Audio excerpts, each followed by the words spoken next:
প্রথমে তালের পাল্পটা বের করে নিতে হবে, সুন্দর করে ভালো করে চটকে চটকে মেখে এবারে ছেঁকে নিলেই রেডি হলো তালের পাল। ভালো করে কষে করে নামিয়ে নিয়ে ছেঁকে নিতে হবে।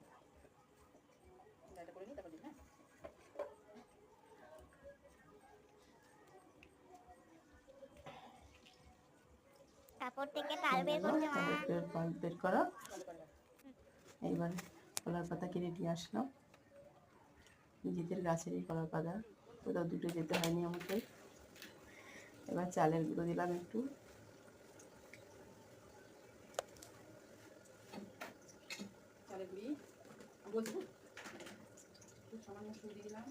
সামান্য সুজি,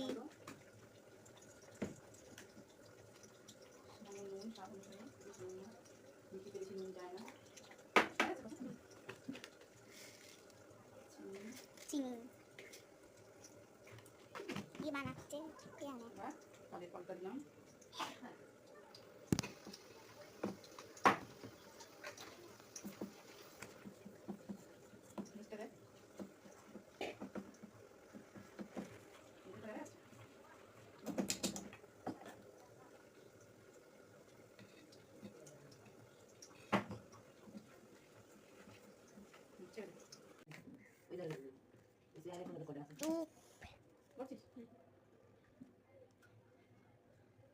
মা কলা পাতাতে খাবার ঢালছে। এটা খাবার তৈরি হয়নি, ভুল করে বলে দিয়েছি। খাবার এবার বানাবে কলা পাতা দিয়ে। ঢেকে দিল দেখো, আগে আবার বন্ধ করি তাড়াতাড়ি করে।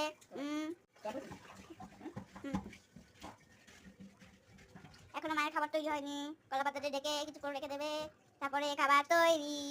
দেখো বন্ধুরা, বন্ধ করে দিতাম তারা।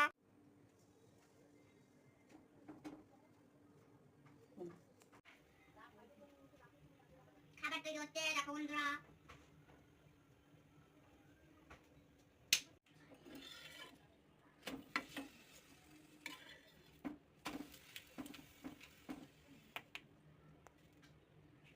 বড় তাওয়া হলে অনেকগুলো একসাথে দেওয়া যায়, তাওয়াটা ছোট তাই দুটো দুটো করেই করছি। এভাবে আঁচ কমিয়ে বারবার উল্টে পাল্টে সেঁকে নিতে হবে।